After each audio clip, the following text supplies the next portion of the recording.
So I can't speak for everyone in the industry, but I can tell you from our standpoint, we feel very ready for the incoming kind of privacy changes and regulation. We've leaned in very strongly into this idea of authenticated identity. So putting the consumer at the center of controlling their own data and in setting preferences around how they want that data to be used. It really just benefits all the constituents in the ecosystem, from kind of media partners to brands. In particular, the consumer kind of lets them live up to what they expect of us. Now, on the flip side, there are a bunch of players who we don't see as well prepared for these changes. And in particular, if you think about some of the fingerprinting companies, some of the companies that are using network signals or browser signals to really build a profile of a consumer without necessarily their consent or ability to control that.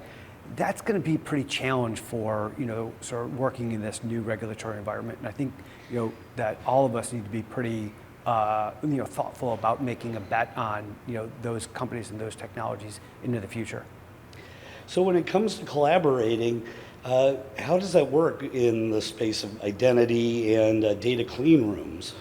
Sure. So, I would say just kind of breaking those into two. So identity, kind of to begin with, we have leaned into authenticated identity. I think it's is like we just talked about massive benefits for everyone. But I don't think it's not necessarily going to solve 100% of the issue. It's going to be a complex solution. There'll be authenticated, which we think will be the best in premium. There'll be things like cohorts, and there can be kind of contextual. And I think the group of all those will kind of make up a solution for media partners and for marketers, et cetera, to kind of reach their customers. And I think we all have to be prepared to kind of work through with all of them. In terms of clean rooms, clean rooms are just a really incredible advancement in how we think kind of the industry is going to work.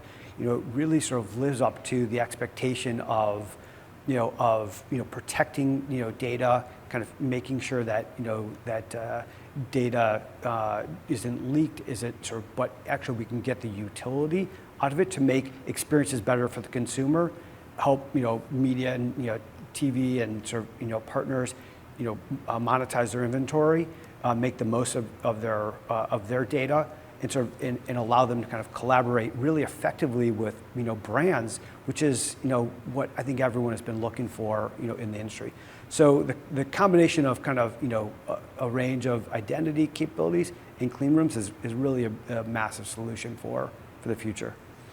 And I was hoping you could tell us a bit more about some of the applications. Like, what are some of the cool use cases that you've seen? Yeah, it's funny. It's going from kind of conceptual to the reality. It's like it makes it real. So recently we announced a partnership working with Pinterest to create kind of power the Pinterest kind of clean room.